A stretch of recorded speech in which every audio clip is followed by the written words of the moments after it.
na ezoba sima bolingo ja wapi lelo na komi kotima maloba ya bolingo santa nanga komo Maria.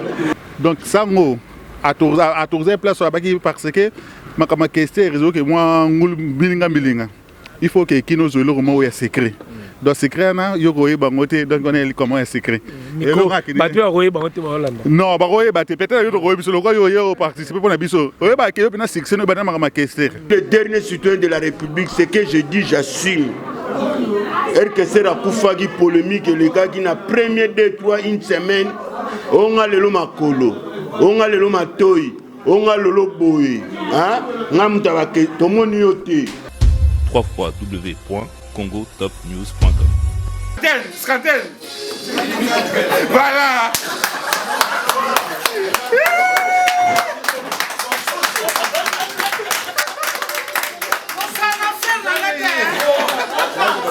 L'affaire a question de continuer 3 ans dans la poto. On a l'ixen mi koua, on a l'ixen mi pende, to moni yote. On a gigi toufi, on a na moni pinote. Batu na komo tambula partout, balobi to bimsa 10000. Ebi makaka 10000 bima. Souci la ngeza na 10000 bima. Je manque vraiment des mots à dire parce que c'est un grand frère qui a été tout pour moi. Il a tout fait pour la famille. C'est lui qui a été l'orientation de la famille. Hein? Donc voilà qui on a, ça va commerce, va profiter, va profiter. So bon mon va profiter yate, famille que seri yango to na bangwa mais bana bala ki awa bande wa que ser to why mais Oyebi kamingi na koloba lelo na kosenga esprit ya bien. Lokola kinga kokisi 3 ans na sa mabele, souci na ngeza na likamba 10000, photos ou solution à 10000. Moi la question yeyo, hein? Bon, skanta bon. Moi la question yeyo, hein? Veut dire namoni lolo matoite, namoni lolo makolote, namoni lixen mikuate, namoni gigi tout fité. Souci na ngana no 3 ans king na sa mabele. Ate esila te to bimisango kaka ndenge wana. Non, koto kuna te. So ze koto kuna mesina bota mutana boto late. Non, ba dozo boule ka ke o mutana mutazongo yete. Ya ko zo 10 minutes to zani na Paris. Donc ba zo ka mo système ba yibaka ta to tire ka to fongole les yeux. L'état mutazongo pour amona pour pression mo makamo zo ya. Donc, juste, je veux la paix, je veux que tout se passe bien, que papa repose en paix. Je veux juste que papa repose en paix. On n'est pas là pour faire la guerre, tout le monde va suivre le chemin de Dieu tôt ou tard. Donc, c'est mieux que tout se passe calmement et sûrement. Et il faut que tout ça s'arrête, qu'on fasse les choses bien, qu'on avance aussi dans notre vie. Merci beaucoup. Quand la beauté se joint au naturel, Grâce Beauté. Grâce Beauté, un soin éclaircissant pour les peaux noires et métissées. Sujette aux taches brunes et autres types d'imperfections. Grâce Beauté unifie votre teint, atténue les taches et redonne à la peau toute sa douceur et son confort.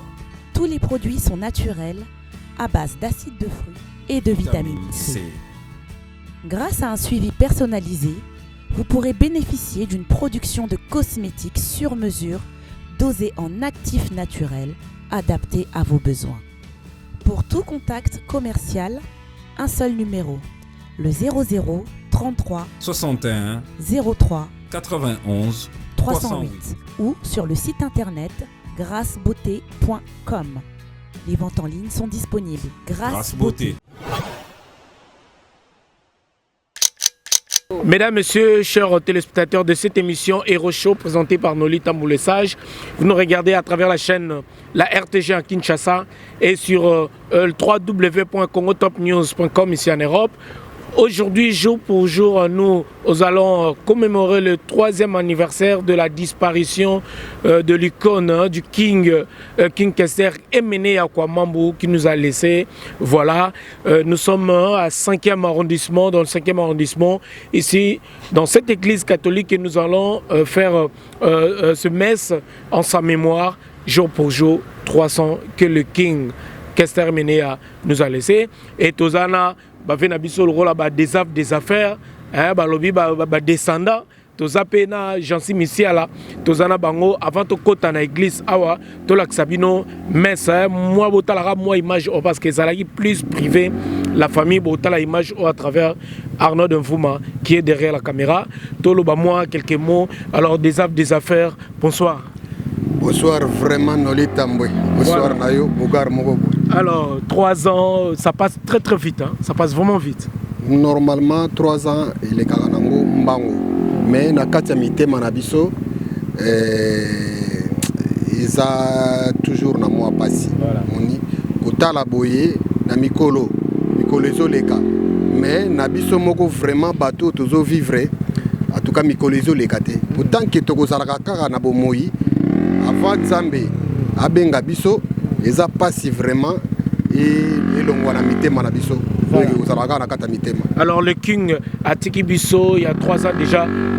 Quels sont tes sentiments, vos sentiments pendant tous ces 3 ans Oyo n'est pas Tiki Bisso c'est comme s'il était là, on dirait Karaza quoi. À travers ses chansons, Azara toujours 3 ans, quels sont tes sentiments? Alors ce qui n'a lobby qui est sentiment ezalaka na moite, sentiment ezalaka na moto atiki batute, passe ezalaka toujours na mitema. Ouais, sentiment ezalaka sentiment de tristesse, de joie, ça dépend ndenge ezoela. Na sepeli parce que yo moko otangi ba mwango. Normalement kotika ya King Kester Emene ya to matato kita. Ekozala pasi mingi elongwa na motema, ekozala pasi mingi pourtant que tozo vivre ekozala kaka.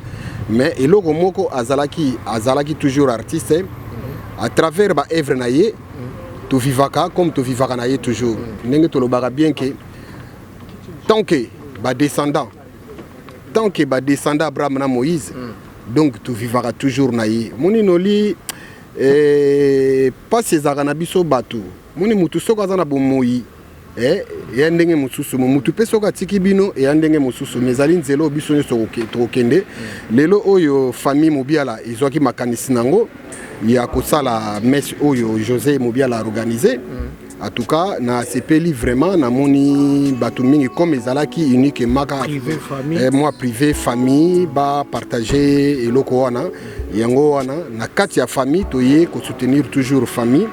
En tout cas, bokomona mnyoso eleki nzambe nde aza liboso kozwa déjà makanisi wana. En tout cas, na remercier tout d'abord famille parce que ils a tout d'abord bango. Voilà, total image de la famille. Je suis ici rapidement pour notre côté de la image église. Après, ce qui est moi cocktail moi organisé toujours en sa mémoire. Je suis ici là au Kinshasa pour juste 3 jours. Batming ba quitter na kiango. Alors on est au Kinshasa rapidement puis tout le monde zongi lelo jour ya messe. Bon, on a derrière signé que des photos qui n'avaient des affaires et puis il y a José Mobiala pour Mutanganga.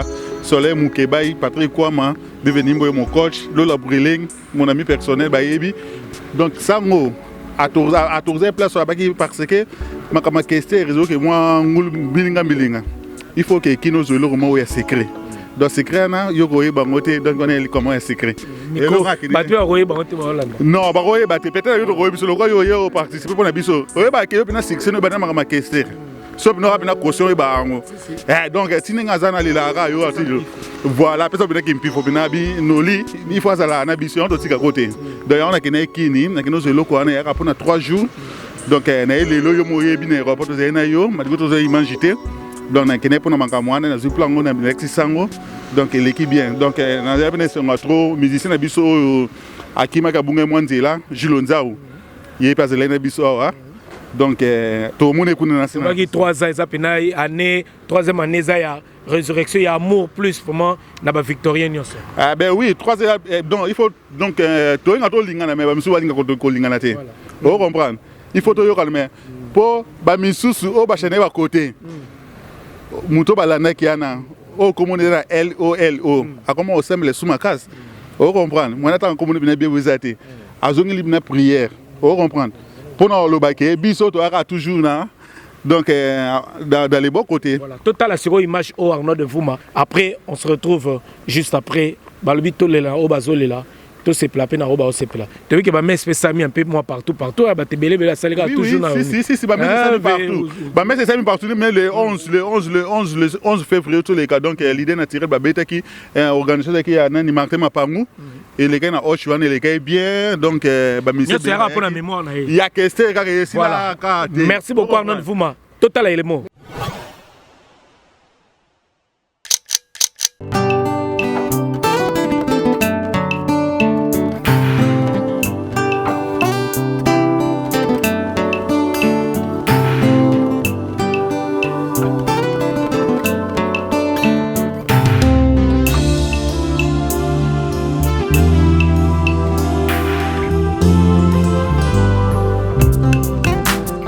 La salle Lovely's vous accueille dans un cadre exceptionnel tout au long de l'année.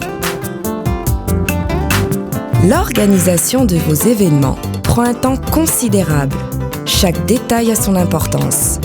Lovely's sera à votre écoute et sera vous conseiller pour faire de cet événement un moment précieux et inoubliable.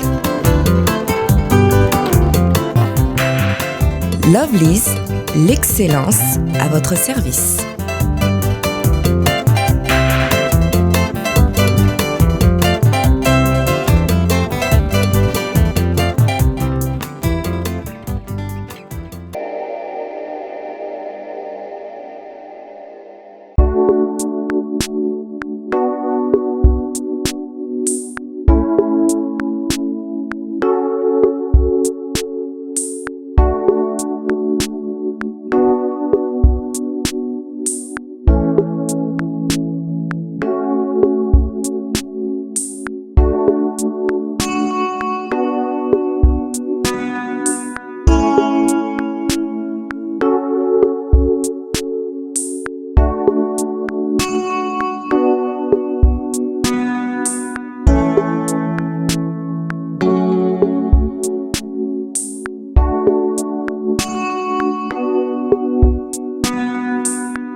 Parole pour représenter la famille, dire grand merci à vous tous. Grand merci parce que vous êtes dérangés, vous êtes dérobés de vos occupations, surtout pour certains et d'autres, certains autres après avoir été au travail pour ce week-end. Le week-end de... Nous sommes en train de traverser la semaine de l'amour.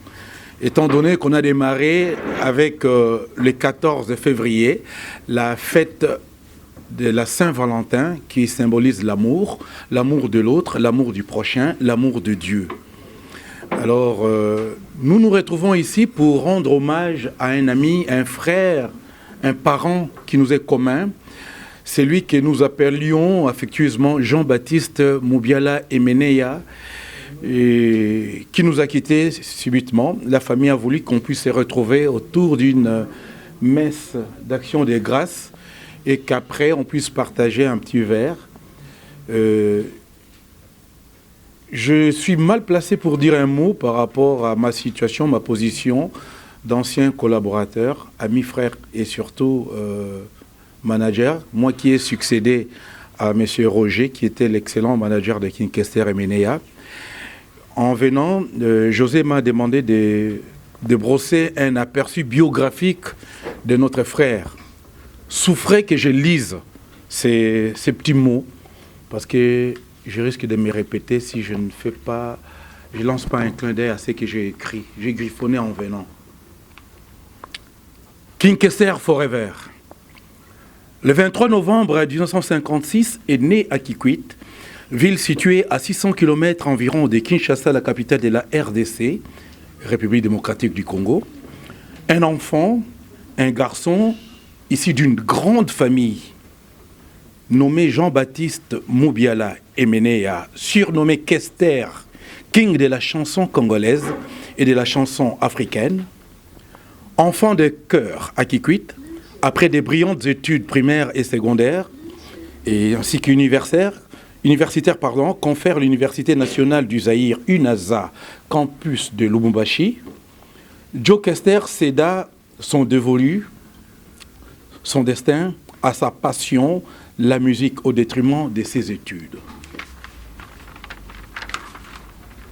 Doté naturellement d'un véritable coffre vocal, Jean-Baptiste devient, vers les années 1978-79, l'enfant terrible de la chanson congolaise aux côtés de Jules Chungu Papa Wemba, dans le groupe Viva la Mujica. La fécondité de sa source d'inspiration et son génie créateur fait de lui l'artiste que tous les critiques, les chroniqueurs et autres journalistes de la place qualifient de pétrolier, ce qui signifie fournisseur d'énergie principale de la chanson. En 1982, il crée son propre groupe musical sous la dénomination de Victoria Eleison. La victoire est certaine.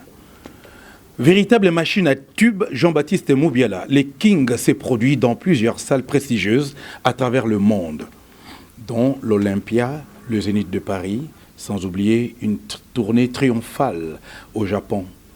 Bref, en plein sommet de son art, la maladie fit son intrusion dans l'organisme de ces grands monuments que le chanteur émérite, auteur, compositeur, arrangeur de son état, qui nous quitta de manière inopinée un beau matin du 13 février 2014, l'an 2014, en pleine fleur de l'âge. Qu'est-ce? Nkwamambo, Nkwangolo Zonso, Melankampe, Moura Koze, Evalama la Koze, Mfumumpa, Nkukuta, Mutwa Zamani, Grand Kisimbi.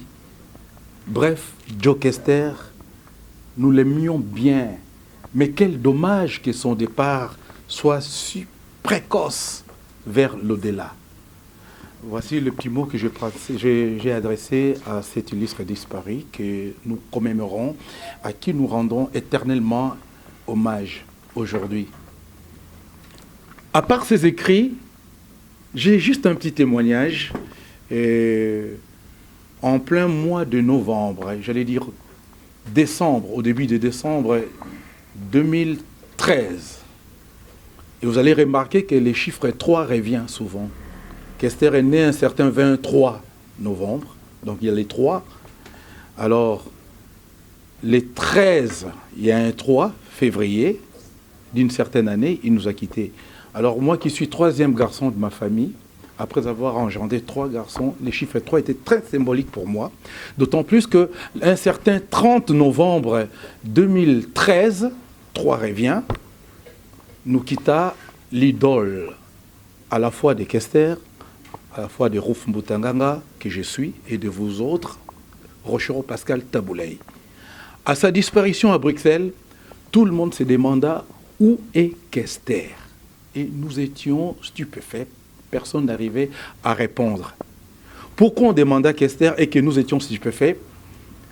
Parce que Rochero, avant de perdre sa lucidité, m'a dit, il m'a soufflé à l'oreille, Rouf, si un jour j'arrivais à quitter ce monde, dis à Kester qu'il doit reprendre le bâton de pèlerin et continuer à promulguer notre œuvre, l'art musical. Et que le jour de ma mort, il doit chanter. Tu connais la chanson? Assambalela, la chanson que Kester avait exécutée merveilleusement au Zénith de Paris. Alors j'ai demandé pourquoi, dit à Kester d'interpréter ce morceau-là, peut-être je vais ressusciter. Malheureusement, il n'était pas là, il était à son lit d'hôpital, à l'hôpital Anne-Marie Lamlong à Robinson. Je reviens, je viens voir Kester, que tout le monde demande sa présence lors des obsèques de Taboulé Rochereau. Il ne pouvait pas être là et il a fondu en larmes à l'hôpital. Je passais de 19h à 23h. Nous n'étions que nous deux. On a parlé de tout et de rien. Il s'accrochait à moi. Il a fondu en larmes. Il a pleuré et dit « Je ne peux pas être en mesure de pleurer mon grand frère qui disparaît. Alors, Rouf, pourquoi dois-je mourir ?» m'a-t-il dit. Et moi-même, j'ai fondu en larmes. Alors, j'ai eu un peu de réflexe. Je me suis repris pour lui donner beaucoup de courage. Et j'ai essuyé mes larmes. Je dis « On va rattraper la situation. Lorsqu'on va célébrer ou commémorer les 40 jours de la disparition des Taboulé, c'est ton groupe qu'on a choisi, qui interprète merveilleusement les œuvres de l'African Fiesta nationale, qui sera à l'honneur. Et ces jours-là, tu seras guéri, tu sortiras de l'hôpital et que tu vas rendre hommage à ton idole, l'icône Taboulé Rochereau. Ceci, c'était pour vous rappeler que j'ai été à l'origine, à l'initiative qui a fait que le 12 avril 2002, Rochereau et Kester se sont retrouvés sur le planche de l'Olympia de Paris et j'étais maître des cérémonies, j'étais aux anges. Veuillez consulter les images, vous allez voir comment je me suis exprimé. Pourquoi? Parce que les deux plus grands chanteurs de cette génération, de mon pays, de notre continent, étaient à mes côtés. Les présenter, c'était un honneur pour moi. Alors, père de ces messieurs-là, j'ai beaucoup pleuré. Aujourd'hui, on ne va pas pleurer, on va se régaler pour ces vins de consolation, pour cette date anniversaire. Je voudrais que tout le monde applaudisse très fort King Kester Emenea.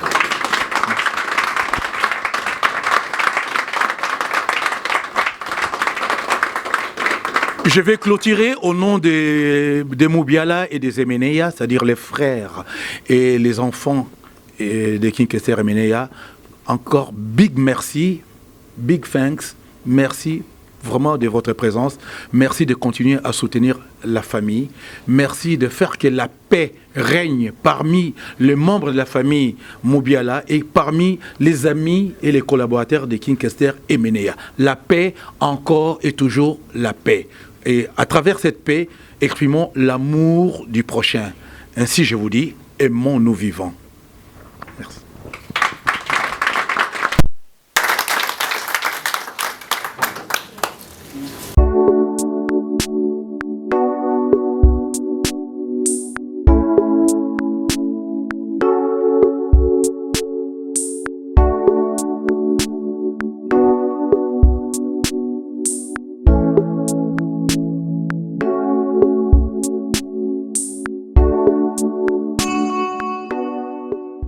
Voilà, ça continue toujours pour les hommages à King Kester Emenea, Kwangolo Nsonso. 3 ans jour pour jour. Je suis avec Maïs et son fils. Bonsoir Maïs. Bonsoir. Alors, la santé?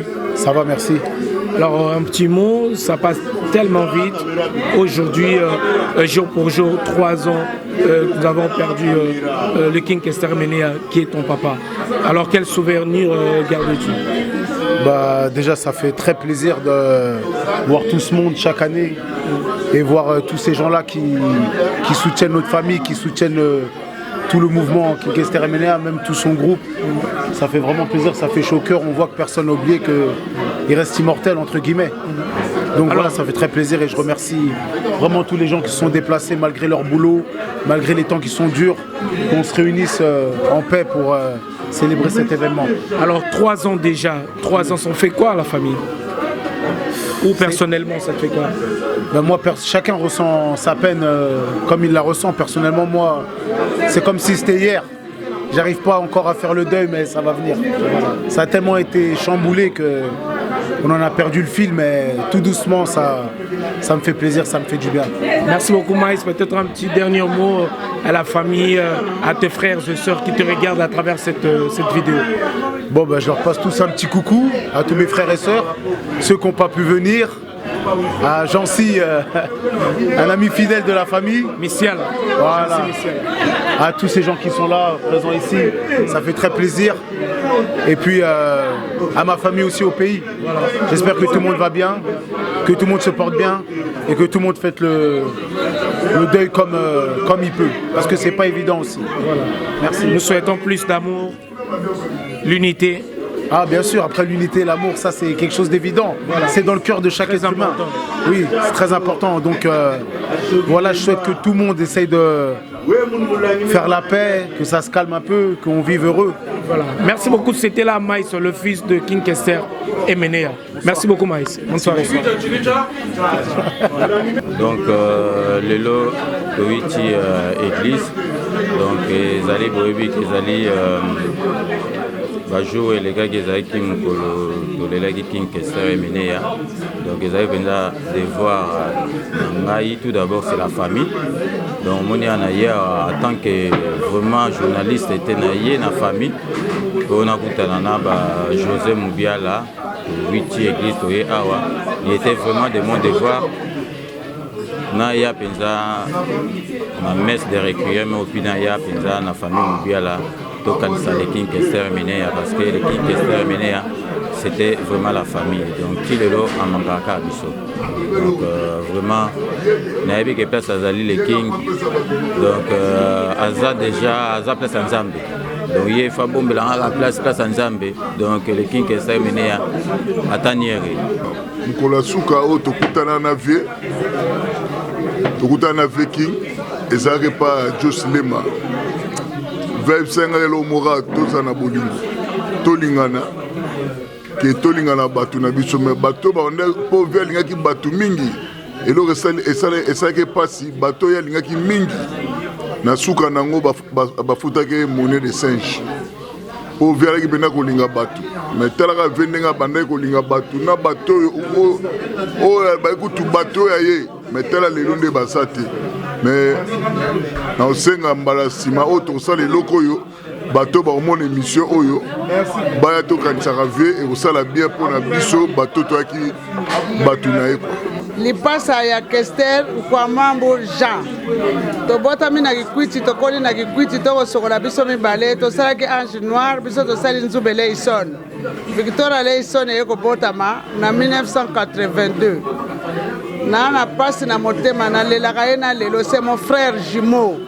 nakotikalaka kolela ye ti mokolo nakokufa lelo soki bato bayebanga na Paris parce nazalaki sœur ya Menea Mubiala Nkwamambu donc comme na ngai mère Franco Nguli mama na bana c'est mec ya Élysée Tabala numéro 1 mère à petit donc merci pour na lelo nakolela te pour na leli mingi mais aza motema nanga donc merci pour na bino na sepeli mingi lelo na kolela te pour na leli mingi mais aza frère nanga kotika la grave na motema nanga c'est mon frère petit kinwani oyo petit masamba aza témoin ba concert réconciliation na ba papa wemba ba zénith tout on était dedans parce que c'était mon frère nakota ba salle wana parce que nazaki sere mene yango nakota Olympia nakota tout achanga place o bachaka ba sœur mais soki concert ezali azo efasenga mais nabimaka na nzinzia botya nzinzi bokomona nga na bilili azali nakobina na Liliane mais azali koefasenga tout le temps akotika na motema nanga c'est mon frère je l'aime et je l'aimerai toujours repose-toi un peu ya Jean merci pour la journée à Lelo, nous avons témoigné grandeur et l'idée de Bisotoano Benga Moura. Donc Moura a dit grand frère et la famille. Donc tout vivre ensemble, tout vivre un moment et belé et bien ensemble. Donc na évité sentiment nini nazo exprimer lelo na journée oyo tozo commémorer liwa na ye azalaki vraiment mutu moko malamu mingi soki par exemple ba problème eza na famille soki toza na ba problème na famille azalaki le premier ya ko se pointer pour na ko résoudre ba problème na ndenge ke kimia ezala pe ezala na kati ya famille vraiment na ebite ndenge na koloba mingi pona ye mutema eza pasi mingi pona nazokanisa ye na ba malamu nyonso oyo asala mais ndenge kaka na témoigner sur eloko moko très important azalaki parmi seul musicien oyo biso to fréquenta par exemple dans la grosse cité presque ba musicien nyonso na yebi bango ba fréquenta biso tango ezala ke ba sali publicité ya groupe Dikin ce que ezake il faut enveloppe moko ezala pona bango tango na yaka na enveloppe na pesi bango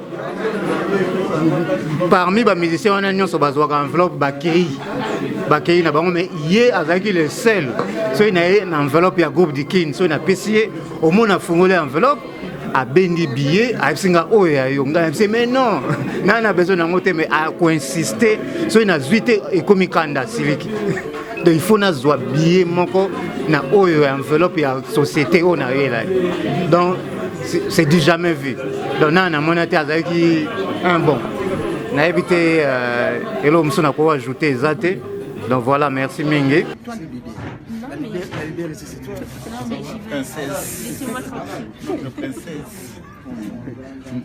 Tu veux parler pour ta mère? Non. Je suis fier de ma vie quand je te vois. C'est vrai? Je suis fier de ma vie. Ça c'est l'âge, c'est direct. C'est Marilyn. Merci à tout le monde d'être venu et de nous avoir soutenus une fois de plus. Merci beaucoup. J'ai aussi la fille du King Kester. Voilà. Non mais non, là je te jure c'est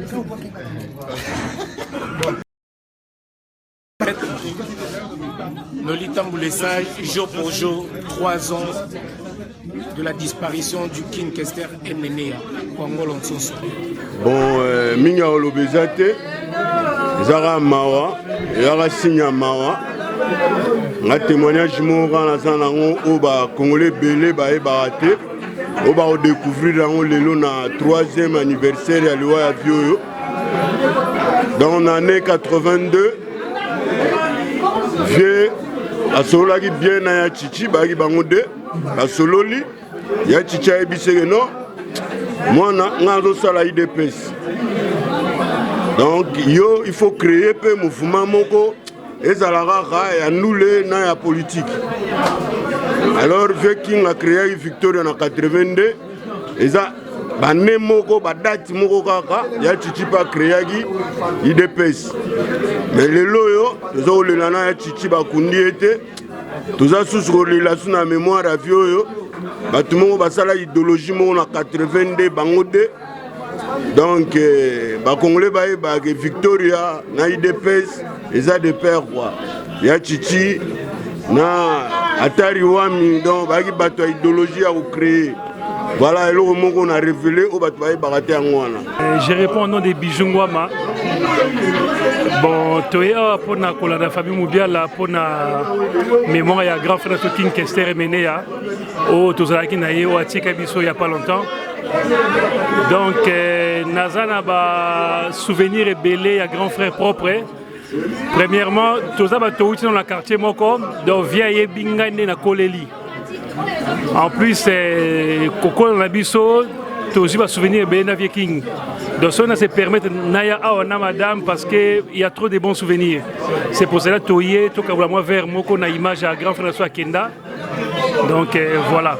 Naezo basima bolingo ja. Wabilelo na komi kote maloba ya bolingo Santa nanga como Maria c'est trop tard pour nanga oye juste oye zoba oye juste oye zoba la bolingo mama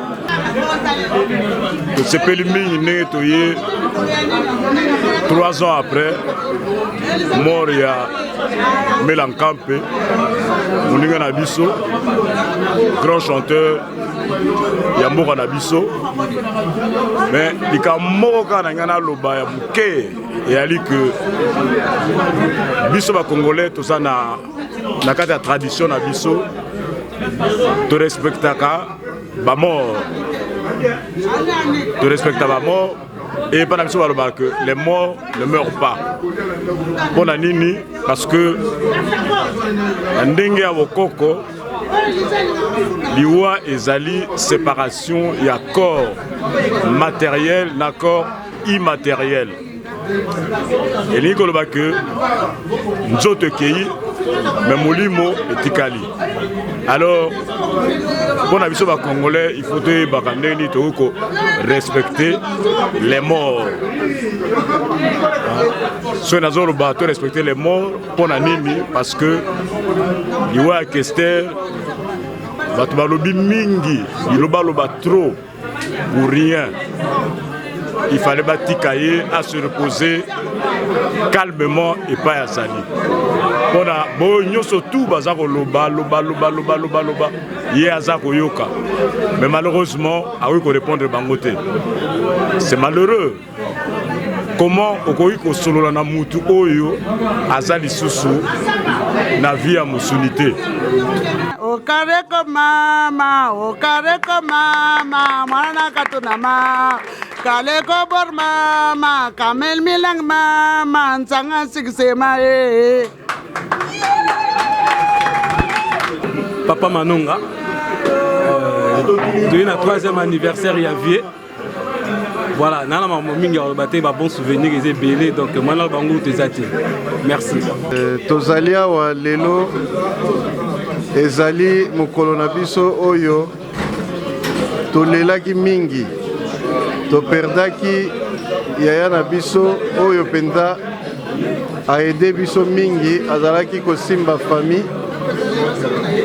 Kasi lelo soki tokomi boye au lieu de continuer kolela tolobaki to senga mesa requiem ndenge zalaka et puis to zalane sengo yango moni lelo ezali mokolo pe to réconciliaki bana na biso nyonso to bengisa bana na biso nyonso ezala bana ya Marie France ezala bana ya Liliane bango nyonso to bengai bango po to silisa ba makambo ezali ba conflit batu balobaki mingi. Donc na famille tozaka toujours unis. Ezate ke ndenge batu bazangolo baba panzana bakabwana to bawela biloko eloko te.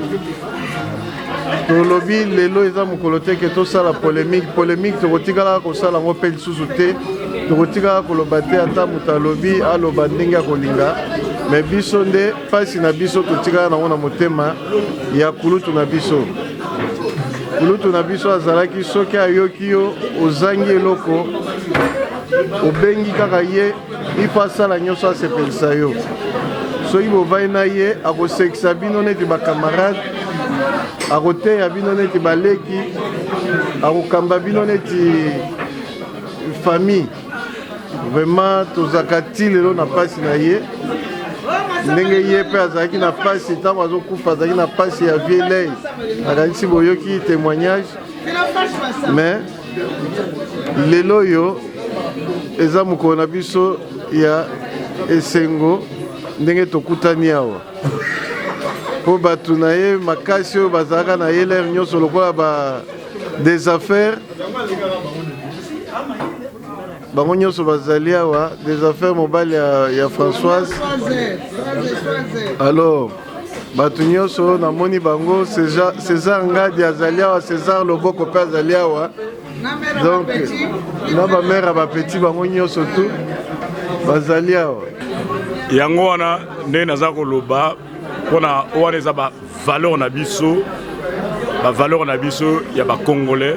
Il faut te respecter yango te respecter ndeko na biso grand artiste Akenda yango na robaye que na makambo belé ya koloba te nazana mususu ya koloba mais na koloba ngo boye te peut-être un jour na koloba mpona ngai bato belé bayebi Roger Maukola nasala mwa mingi na kwa mambu kwa ngolo awa na kati ya Paris au Barobenga, l'impresario Roger Maukola.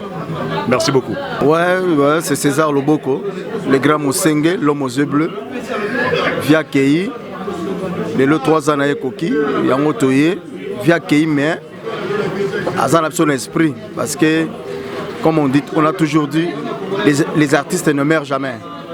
Donc, œuvre na bandoloba des décennies et puis bananaye bazali tu vas nous assister bango José Mbia la salle ngapel wala za vie pena ya kati ya Jean ngai eloko na kolobaka ya moke ezali ntango tokoti beau marché sika pour la première fois namona vie na ngai yemene en face ezalaki na parler na biso na beau marché ay rendre grand frère na ngai yepa kufa pe à son âme Bori, pauvre Bori, je pense Barouf Mutanganga Baebi. Yango moni biso ba makambo to kokango sous pour ba choc le trop ba départ le qui a bateau ya vrai pena ou vrai pour azali na vérité na munoko. Yango la to ko rendre car dernière encore hommage à une église. Voilà quoi. Donc et le relancer na ba artiste na ba tikali ba musicien surtout pour moi lilobamo balobaka soro leader à Kofi orchestre Panzani ngala onsenga na ba Victorien na ba leki na ba camarade ba otu bazo simba lelo Victoria na bureau surtout ça sert à rien ko lukela ngo polémique bozalaka bomoko et voilà bolingo surtout zala oyemo kazali muto sangisa voilà donc on a ko lobaka yango wana bozala bomoko. Alors merci Noli question Noli otunaginga normalement batu basali ba makambo ebele pona mukolo lelo ya Kinkeser Emenea ba msusu ba neti Martin Mapangu samedi le gaki Martin Mapangu asalaki pona 3e anniversaire ya mort ya Kester na sepelaki na monaki bato ebele bayaki bafafa de molokai balijo Coimpa donc ba Malembe Champ Joli Mobiala azalaki invité abetaki en tout cas il est très bien mais likambo na ngana lobela Noli ezali que omoni Noli soki totali ba réalité ya monde bato ba comprendre te na bandi to na église catholique to na Kimbangise toza na babima toza na ba groupe de prière toza na ba protestant mais soki totali nyonso wana basambelaka kaka kombo moko ya Jésus Christ donc il y a na réponse on apesi donc pona emeneya mokili mobimba mutu nyonso na kona ye akoki kosala quelque chose na bolingo ya zalaki nango ya Kester eza toujours esengo pour tout le monde na catholique tout le monde na ba protestant tout le monde na ba kimbangista tout le monde na ba bima tout le monde na ba église ebele ba groupe de prière kutu quartier mais bango nyonso ba priaka comme moko ya Jésus donc na kombo ya emeneya na mokolo oyo akufaki na Canada bakoko sala Londres États-Unis partout bakoko sala donc yango no moni que pona biso tozalaka na esengo toyebaka kozala na bolingo totika ba fitilité pam ba fitilité bongisaka eloko te toyeba kozala na bolingo lelo oyo ndenge famille ezwi makanisi nango José Mobiala a organisé messe lelo toza na mwa salle pona cortel donc nyonso ezaka pona kokanisa toujours grand frère propre mukolo oyo tokotisaki na mabele alors bandeko nanga na mingi oyo nakopesa bino te napesi bino kaka bolingo sans bolingo toza nul toyebaka kolingana soki kambonga nasalaki yo sepelaki te yebaka kolimbisa ça sert à rien oleka na chaîne mosusu pour répondre nga mal so likambo nga nasali yo sepeli te oyebi ndenga komona nga luka tokutala tosolola ndeko polémique futilité et arrangeaka neloko te toyebaka kozala na bolingo tobanda okoma na suka place touti toyebi mais place tookende toyebi te seule chose nga nakopesa na mokili ezaka bolingo yango napesi na bino merci Nolitamu nakumisi nzambe na journal lelo ndenge Bible le dit, chaque chose a son temps. Ça fait maintenant 3 ans pour la mort de vie. Biso ba oyo toali ba moko na ba oyo tovandaki na vie longtemps. Eza na mingi ba ebite kasi tika lelo na profiter koloba. Mingi ba yebiso ba oyo na ba wenge maison mère kasi référence na biso source na biso nyonso eza Victoria eza na bato ebele Baébite oui, Wenge, bon chic, bon genre. 4x4 tout terrain. Kasi bisogno so bana bandalon. Majorité ya bato balingaka musique autant la Victoria. Et le 3 ans est vieux. A aussi 3 ans na serre avenue. Nzambo asa liwa kumisa. Et le ngala ngolobaka kati oui na mokili tout est vanité. Moto biso toyebaki soki a lobby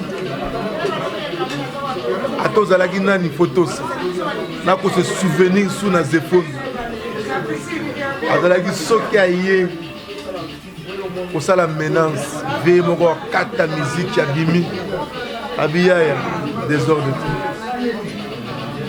fou mozali awa sona mape ifana kele mosala ntango biala bengi ifana tika mosala mpona ya mpona kokanisa vie oyo asalisaka biso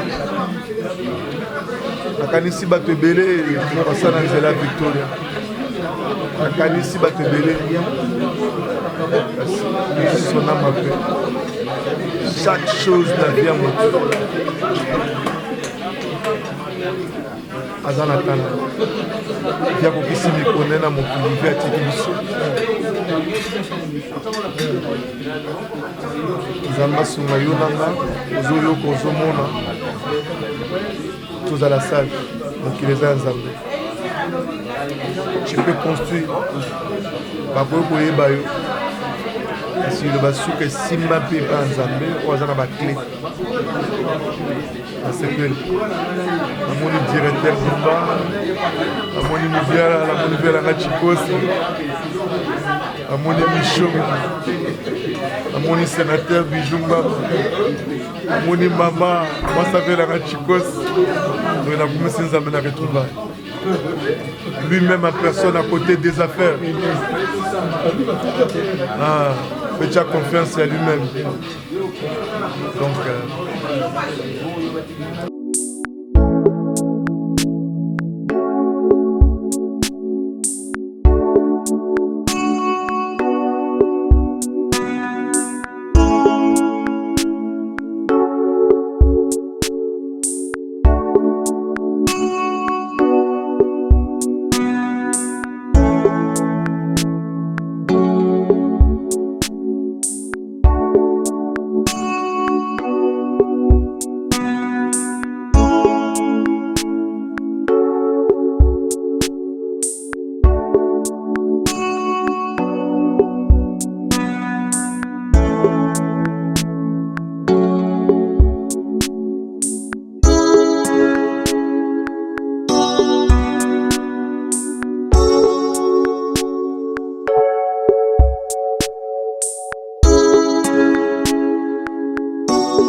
tellement là consommé pour notre estomac quoi. Et on va sentir ma deuxième plat mais bon.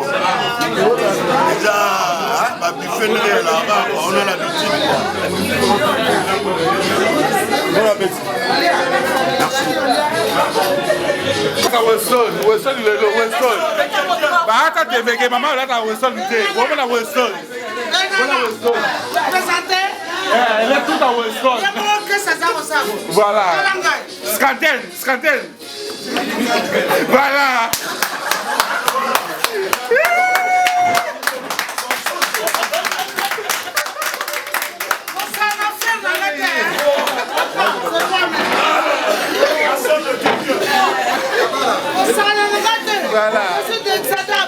Voilà. Comment les lois, grâce à caisse. Voilà. C'était mon frère. On est nés ensemble, on a grandi ensemble. Voilà. Nous, José, pour le Barakate, on s'est caisse. On a mis ça à Olympia, on a mis ça à Zénith, on a mis ça partout. On a nous morni. Locolo.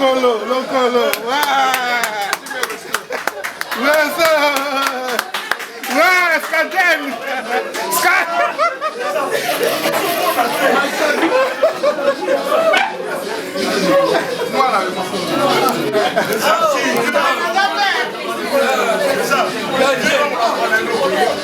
Voilà, chers téléspectateurs, nous voici arrivés à la fin de cette grande cérémonie en mémoire du King Kester Emenea Kwamambo Mobiala. Voilà, vous venez de regarder les images de l'église et il y avait aussi une petite réception ici à Paris organisée par la famille et précisément par José Mobiala, son frère. Ici, il y avait tant d'invités. Merci beaucoup, surtout à vous, de rehausser la présence ce soir pour commémorer la mémoire de cette grande personne, King Kester Emenea. À jamais, il restera dans nos vies à travers ses œuvres. Voilà, je suis avec son frère José Mobiala. Bonsoir, monsieur José. Bonsoir. Voilà. Merci beaucoup surtout pour l'invitation et nous avons vraiment fait l'effort d'être là présent malgré un petit retard. Mais aujourd'hui, 3 ans de la disparition de King Kester Emenea, ça vous fait quoi particulièrement? Vraiment pour la disparition de mon grand frère, je manque vraiment des mots à dire parce que c'est un grand frère qui a été tout pour moi. Il a tout fait pour la famille. C'est lui qui a été l'orientation de la famille. Il nous a tous orientés à l'école comme dans la vie courante. Donc c'est grâce à lui qu'on est aujourd'hui présent en Europe ou partout dans le monde. Donc c'est grâce à lui que le nom de Mobiala est connu. Merci beaucoup. Et aujourd'hui, Tokolo Banini, par exemple, pour la famille, 3 ans au Eleki, la famille Binomoko, vous allez se sentir n'engeni en absence aujourd'hui. Absence n'est pratiquement pour la famille, ils ont trou. Au Mona Yoka Banzembo, il y a des artistes qui ont même chanté. Au Baluba Matanga, na Batupse Zalaka, Bosale Ango Panzani, mais la famille continuera nango. Donc, Tilelo, ce moment où tu as na bisika ya boye, tu vandi, tu es na église, tu es boye, c'est parce que Matanga ils n'ont pas na bisot. Et s'il a pété, pourquoi il a pété? Donc, nous avons. Je peux dire donc to bungisa mutu moko ya munene na famille za pina trou donc aki baoba pa na biso de la bunga biso soko to tika na pasi wana pe kosila raté utamona nzela totala so ba télévision te so sala makambo ebele te likolo ya liwa ya grand frère na biso c'est pas grave la mort ebeta na porte à mutu tous les lois zwa biso le pour zo mutu musu donc tina bo sekaka Bocholaka, Bokotara, conflit à pas mais c'est la grande famille. Botika Bisoto Vana, Tozali Ini, il n'y a pas de problème donc Vana Nabiso. Mais c'est pas grave, mais c'est une grande perte. Voilà, ça continue toujours, monsieur José Mobiala. Alors, tout le monde qui, tant le défunt, Atika Kibiso, tout le monde qui est un peu moi, famille, Bana, moi, Batmazala, qui a moi, Kokabona, de gauche à droite. Alors, on a 3 ans autres, Rolo Bakigo, Zala, Nemoko, il y a rassemblement. Tem Nini Oyo, Bogeko Mema, Lelo, na Batwa, Toti, na Mess, Abat, Mamoni, Image, Toti, pour ceux qui s'assirent à la moi, cocktail, Obo, Ganzaki. Message Nini, ou bien quel est le thème autre, Ropé, ça a 3 ans Oyo. Il y a disparition à Kinkestan. Bon, Ojo Loba, tant les grand frère akufaki bato bazalaki neti kokabwana non ezalaki kaka bapasi ndenge ezalaka moto akufi na famille moto moko mwa pasi donc mwa incompréhension ezalaka na ndenge kaka ya moto yebi kaka ozolela vous ne vous comprenez pas. Mais dans 3 ans, on a monité parce que nous appelons tous, on s'appelle avec les enfants, tout le monde, maman na bango, tous, il n'y a pas de souci. Et c'est là que division les athées. Bana tout, ti baya wa tona poto, bo baye, bagi na temps libre, ba mishoro bagi na misala, ba s'excuser na ba texto, ba bengi, et malgré le autres vandi bo men lobby, on va tous se rassembler en ndako sur l'amo en famille. Poto mega ko mela moi jina biso, to boka mo masanga na mabele pona bangola ya kenda bona, mais il y a pas de problème. Nous sommes en bon terme avec tout le monde, avec toute la famille. Na bato ba Hollande biso belé mingi pe ba yokaka, misus pe ba lobaka que la famille ya King Kester bakanga album oya This Is Me. Oui maté est-ce qu'on peut expliquer biso moi moké en quelques lignes et logo ni sala que album o bato bazela ba ko est-ce qu'on peut expliquer biso moi moké. Non. Voilà, aux autres la terrain moko boy. Pona lelo, eza makamba This Is Me te, makamba musique te. Tu es lelo to église, te ko vanda la mémoire to kalisa mémoire il y a grand frère de Sakufaki. This Is Me ezali eloko moko eza musical. Il faut retourner peut-être dans ma grand frère de joli retourner ye, il peut peut-être te dire plus. Retourner na mingi kana ye mutay mo maka musique mais sauf que na yebi que c'est eloko il y a grand frère ezala lelo te za lobby ko bima kaka. Donc les attaques qui mutakanga muto bona boye ezaka nde baloba disque ya mutu bon bazo ka basala ko ndenge ya bien quoi mais que bakanga ngoto boye non tozaka la mawati lelo parce que on s'empresse même pas et ça commercial te ko lelo to sala te kilo mo ka pona mbongo to pona boye bo biso na besoin ya molimo grand frère se reposer en paix to atala ka makambo ya paix na ye. Mais makambo ke ba This Is Me ba désordre wana za kana bisote peut-être za lango ba fanatique ebi za lango bongo wana za langage ba fanatique ba za ka wana yo kana tena oyo mendo kande biso na biso so vanda ka to sola pour preuve moni bana bazalia wa j'ai des textos bona boye et y a pas de problème ba maman na ba peut to benga na biso.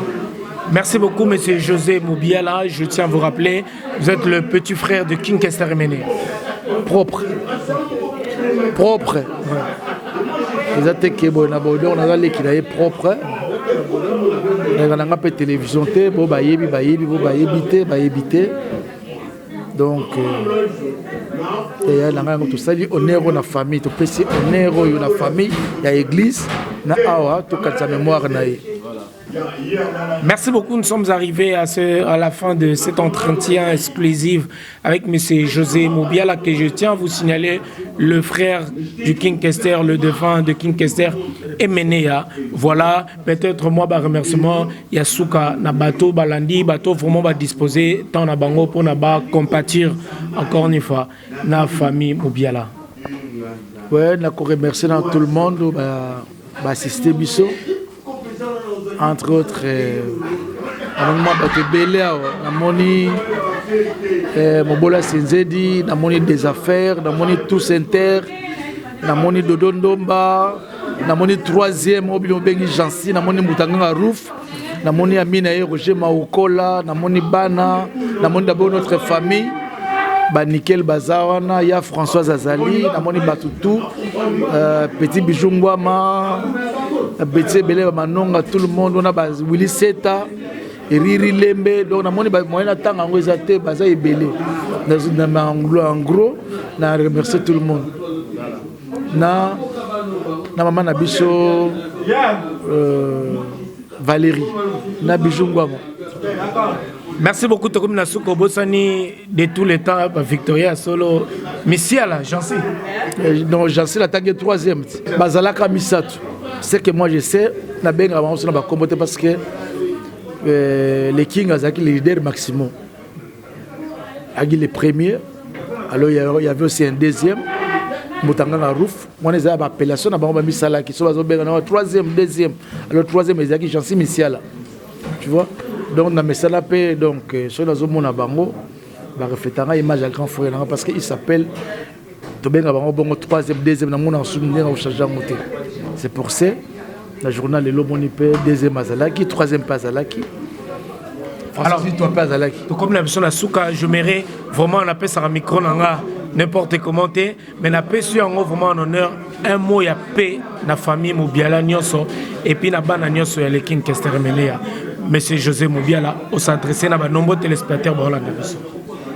Micro ya moyo ye moko emene azalaki mutu ya paix moko na moto na lobanini aki mutape na paix azalaki nango azao lingane conflit donc totika la paix to mona neti bato mo ba kota c'est gérer na bon makambo etali bango te mais c'est pas grave les cas dans notre bato paix dans la famille et paix on a paix et qu'on continue partout dans le monde entier donc bana na biso na ba maman na bango na biso ba papa na ba noko na bango nous sommes tous ensemble il n'y a pas de problème problème que c'est la raté il y a problème il y a paix na ba vie na biso tout de batika biso tout monde na ba vie chikos baza na biso toujours bato tout ya tika biso na bango to za na bango donc il y a pas basani ezali makamtu ezali merci et à la bango bao eloti na moi support na bango ya famille Kinda ne batika liwana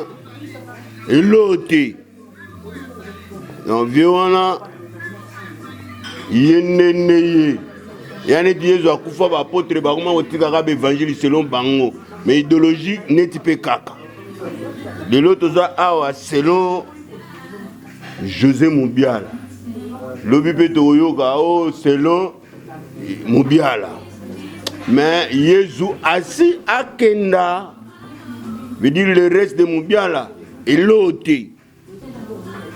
so bana bango d'accord te ba forcer ba s'accorder ba comme na ba accord pour ezalaki ye donc Yesu alaka moko kaka azalaki moko aza esili nango mpe kaka donc ane asuka mpe yango 3 ans chiffre 3 naokaki ere tofandi awa mbutanganga alobaki affaire ya chiffre 3 donc chiffre 3 donc chiffre 3 wana to respecte yango trinité donc oyo eza 3e année ya idéologie ya vie wana soki tomoni manifestation moko ya famille Mobiala te na couloir ya makambo ya sala c'est que elote donc ane asuka yango oyo na ba kesterien na ba victorien na ba nkwamambwe na ba o na ba ivalamala cousin 3e année yango oyo soki ka ba elote elopete mutu na mutu ayeba ndenge osala selon ye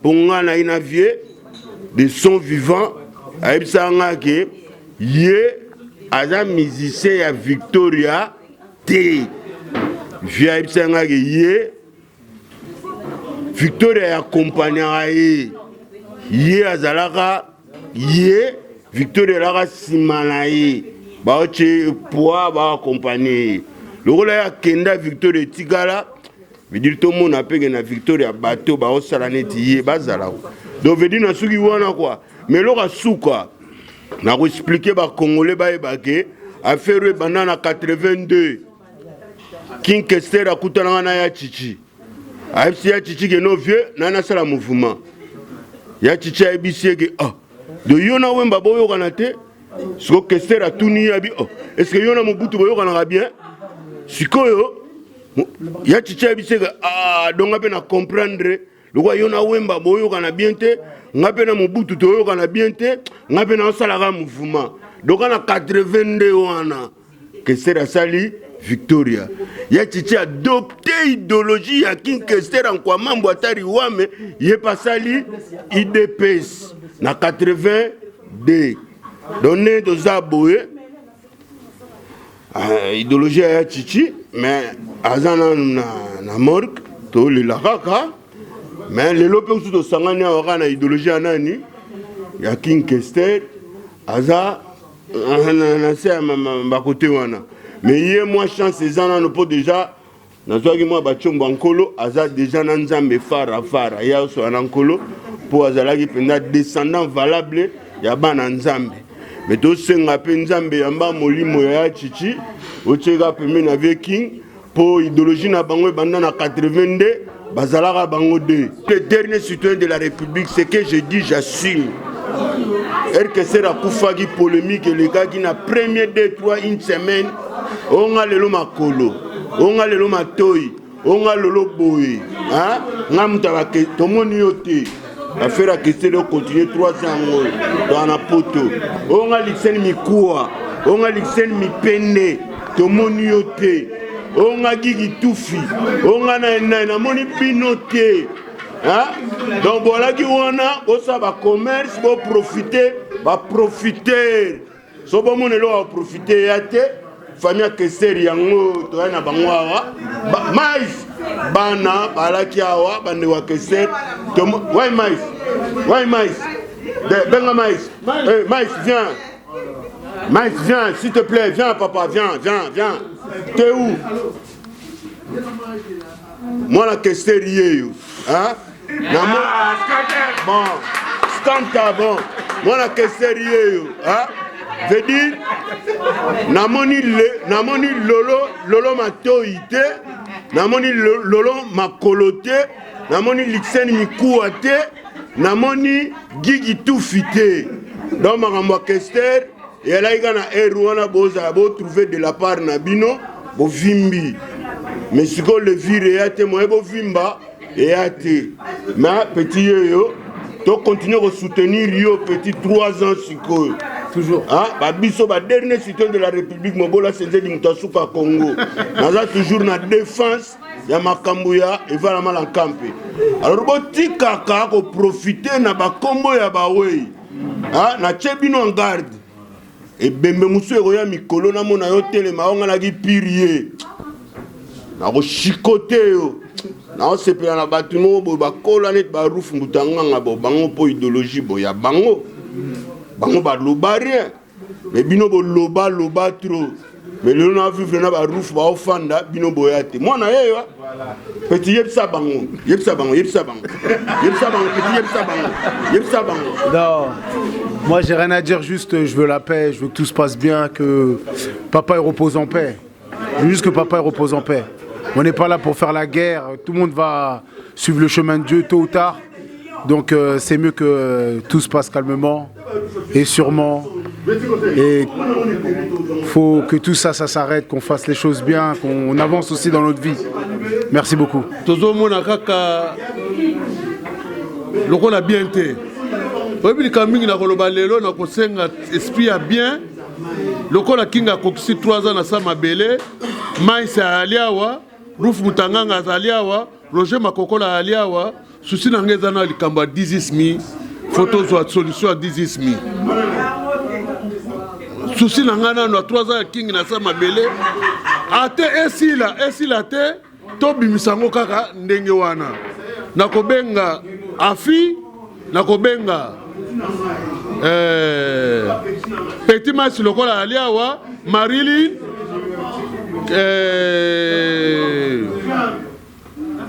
Mais bango tout toyo kanana to bimsana 10000 après 3 ans kingo. En tout cas Ruf nazo senga likambo vraiment s'il te plaît to batu na komo tamla partout balobi to bimsa 10000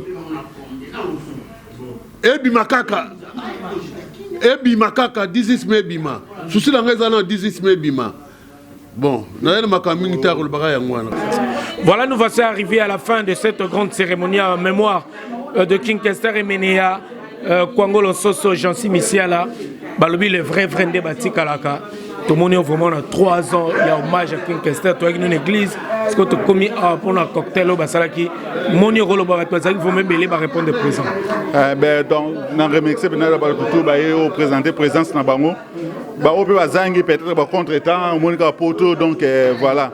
Na moni pena bato belé et puis bato na mona kala to kuta na bako toujours na événement ma question omoni donc yinko lo bakala mutu malamu bato balanda toujours makamune mais je sais toujours ya José mais je moni Jansi Misiala soldat na moni soldat le 3e yeyo na bossa pe ko remercier mutu organiser makambo tout mutasibi biso Nicole Bopesso a Simbibiso a organisé bien, c'est pourquoi on bato balé babimi basali tout normalement masamba kinwani tout le monde bazala qui a merci beaucoup. Voilà, Merci beaucoup, Jean-Sim Missa Troum Nasuka. Malgré tout, manquement Tania Kimboulou na Mimi Mukenge. Oui, Tania Mimi Mukenge. Na Tania Kimboulou. Kingulu. Ma vraie chérie. Ma vraie chérie, yo so eba. Bazanga kate. Yo yebi. Tania Kimboulou. Nous allons tout à l'heure dans l'espace nos les secs. L'espace na soirée quoi. Voilà. Yo toujours partout parce que boulot non toujours, elle a toujours bien. Et puis Arnold, le réalisateur, il y a bien, il y a Bogart, il y a bien. Il y a respect. Il y a respect. Oh, imaginez là, toujours propre. Il y a un CP, il y a un CP, il y a un CP, et ça, là, ceux qui ont si quand on a question, bah moi c'est bien été. Mais ça c'est reconnaissant parce que makamba king kestere mené ya onde tombola ngape na poto. Voilà. Bato akatsaka foka ke ba fête, matanga pe tombola tala ba maklo ma Pauline nzongo. Ah oui, c'est. Faut yeba ko leva na bana ya laika ka yo na yo en tout cas il mange propre et clair makamutu donc en tout cas félicitations encore pour na boulot no li. Donc nzama pambola, vous comprenez? Ngana pifo toujours. Pifo toujours dozo ki pifo de to c'est pas na yo. Vous comprenez? Ya ngana donc bato ba fitol na yo nzama confondre bon parce que ça la boulot no bon terme hein ça la boulot no bien on comprend on est scanten toujours scanten to tika ngote on comprend mi pe banda ba kanga bino kuna tsilelo 10 mi mutakanga ngazate 10 mais kama l'État déjà non to songo te mais comme l'État au monde l'État après nzama ba ya l'État on comprend to on veut que l'État te que oh l'État boyna ça la côté on a te non côté kuna te so de côté kuna mesina bota mutana boto let non ba dozo boule ka ke oh mutana mutazongo yete ya ko zo 10 minutes to zani na Paris donc ba zo ka ngo système ba yibaka ta to tire ka to fongole les yeux l'État mutazongo pour amona pour pression mo makamo zo ya donc to ngato kabona ko ngi kabona par D disait par D et l'État ba kitika ngabona récupérer ngo donc kalate banango 10 mi et banango kala mingité on comprend dernier album ya King nenga yembi bo senti pena ba Melacom ba chanson anthologique nenga yeb musicien o chanteur na biso akala o ade konaka de kene ba koto mususu na Gilonza na boni na mokonza mama Zidane basali mission na jeune bien la 5 par deux zongi on comprend pour nous le les bons côtés à côté bon ya bango moko bazo zonga lo mutima comme on au sambela donc koto kuna ba organiser loko boye et simbate ba sala boye simbate donc pour nous le baquet ba koto mo ya bien été biso dans la famille yo ma comme ceux qui est toujours bien au moni banat ozo bana interview bana ozi Marilyn ozi Mais ozi ba msusu donc malgré tout ça bonne église ba au mona bango donc voilà. Voilà, j'en suis terminé à Soukamo, Bambote, Batolani, Bissona Bote, Sainte, Victoria, Missoussou, Baete, Bakena, le rôle à Belgique, tout ça, on peut émission, Willy Sion à WS, Landa Gibiso, voilà. WS, Willy Sion. WS, Willy Sion, yo a mystique, yo a dansé, ancien victorien, yé pena donc, c'est peut-être.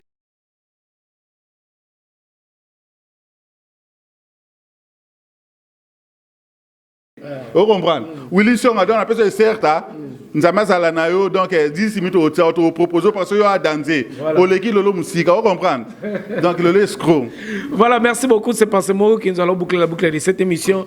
Merci beaucoup aux partenaires de cette émission, à mon manager pas d'Adijos Tangola, 10 000 €, c'est quoi? Et à Sia Molex, Aigle Noir, et à La Patrona. À vous tous qui étaient nombreux à nous regarder et à travers votre site, le www.congotopnews.com. Et la chaîne la RTG à Angola, Brazzaville, Nairobi, Kenya, Afrique du Sud, together, le sage.